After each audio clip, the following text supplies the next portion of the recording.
ఒక్కసారి కొమ్మూరి గోల్డ్ కి కాల్ చేయండి. తాకట్లో ఉన్న మీ బంగారాన్ని విడిపించి మార్కెట్ ప్రైస్ కి వాళ్ళు కొనుక్కుని మిగతా డబ్బులు మీకు ఇచ్చేస్తారు. హాయ్ హలో నమస్తే, వెల్కమ్ టు మనం టీవీ. నేను మీ చార్మి. మనం టీవీ ఉన్నది మన కోసం.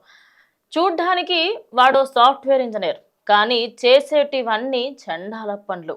ఒకటి కాదు, రెండు కాదు, ముగ్గురు భార్యలను మెయింటైన్ చేస్తూ ఒకరినొకరికి పరిచయం కూడా లేకుండా, ఒకరికి తెలియకుండా ఇంకొకరింటికి వారమంతా తిరుగుతూ ఉంటాడు ఈ మహానుభావుడు. ఈయన పేరు శ్రీకాంత్. అయితే ఈయనకి సంబంధించి ఫస్ట్ ఒక అమ్మాయిని పెళ్లి చేసుకున్నాడు. పెళ్లి చేసుకున్న తర్వాత ఆ అమ్మాయితో పాటు ఓ పిల్లాడిని కూడా కన్నాడు. ఇప్పటి వరకు అంతా బాగానే ఉంది.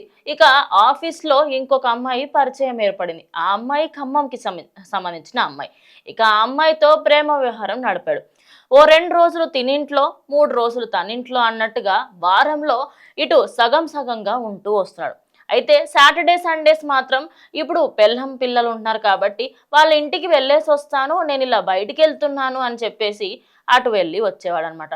ఇక ఎప్పుడైనా ట్రిప్స్ వెళ్ళాలి అనుకుంటే ఈ గర్ల్ ఫ్రెండ్తోని నాకు ఆన్ సైట్లో వర్క్ ఉంది అని చెప్పేసి వెళ్ళేవాడంట. అంటే సాఫ్ట్వేర్ ఉద్యోగాన్ని చాలా అద్భుతంగా వాడుకున్నాడు ఈ సాఫ్ట్వేర్ ఉద్యోగి.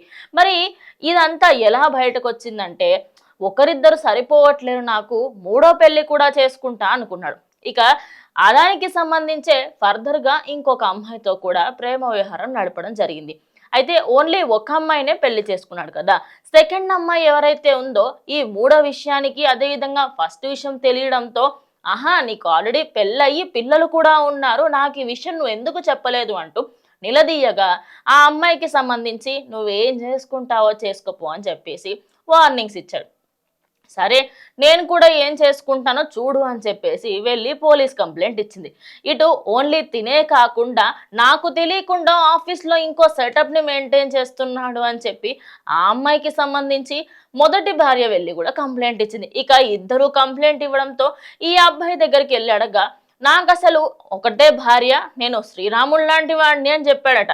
ఇక తిను మరి నాతో ఇన్ని రోజులు నువ్వు ఉన్నది ఏంటి అంటే, అయినా నేను నీతో సహజీవనం చేశాను, నేను నీతో లివ్ ఇన్ రిలేషన్షిప్లో మాత్రమే నేను ఎప్పుడు పెళ్లి చేసుకున్నాను, నువ్వే నా దగ్గరికి వచ్చావు అంటూ ఆ అమ్మాయి మీదకి కంప్లీట్గా ఎత్తేశారు. ఇక ఇద్దరు కంప్లైంట్ చేయడంతో ప్రజెంట్ ఆ మూడో అమ్మాయిని పెళ్లి చేసుకుంటాను అని చెప్పాడు కదా. ఇక వీటన్నిటికీ సంబంధించి నువ్వు ఇలానే బిహేవ్ చేస్తే ఖచ్చితంగా నీకు కఠిన చర్యలు తీసుకుంటాము అంటూ ఇక పోలీసులకి సంబంధించి అటు పోలీసులు కూడా ఆయన పైన సీరియస్ యాక్షన్ తీసుకున్నారు. అయితే ఈ వ్యక్తి తన ఉద్యోగాన్ని అడ్డు పెట్టుకొని ఆల్రెడీ పెళ్ళి అయ్యి పిల్లలు ఉన్నప్పటికీ కూడా ఇద్దరు అమ్మాయిలను ట్రాప్ చేయడంతో ప్రజెంట్ ఆయన పైన అయితే కేసు నమోదు చేసి దర్యాప్తు కొనసాగిస్తున్నారు. ఇదే కాకుండా చాలామంది వాళ్ళ ఉద్యోగాలకు సంబంధించి వాళ్ళ ఆఫీసులలో, అదేవిధంగా బయట కానివ్వండి ఎక్కడైనా కూడా ఎవరైనా ఇంకొక అమ్మాయి నచ్చింది అంటే పెళ్ళి అయిందా లేదా అనే ఎలాంటి ఇంగితం లేకుండా చాలామంది అమ్మాయిలైనా సరే అబ్బాయిలైనా సరే, ఓన్లీ అబ్బాయిలని అనట్లేదు, ఇప్పుడు అబ్బాయిలకు సంబంధించిన కేసు నడుస్తుంది, కానీ అమ్మాయిలలో కూడా చాలామంది పెళ్ళి అయినా కూడా మెడలో ఓ మంగళసూత్రం ఉండదు, చేతికి సంబంధించి ఒక రింగ్ ఉండదు, కాలికి మెట్టలు ఉండవు, ఏమీ ఉండవు. ఎస్ ఐ అండర్స్టాండ్, ప్రొఫెషనే అని చెప్పేసి. కానీ ఈ మధ్య కాలంలో ఇలాంటివన్నీ ఎక్కువ అవుతున్నాయని కారణం ఏంటంటే, అమ్మాయిలు ఇలా వేసుకోకపోవడము, అండ్ కొంతమంది చెప్పని కూడా చెప్పరు. ఇన్ కేస్ సరే నాకు పెళ్ళయిందండి, నాతో ఇలా మిస్బిహేవ్ చేయకండి అంటే సరిపోతుంది కదా, చెప్పట్లేరు.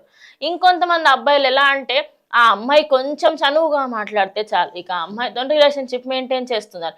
ఇలా సాఫ్ట్వేర్ ఇండస్ట్రీలో చాలానే బయటకు వస్తున్నాయి.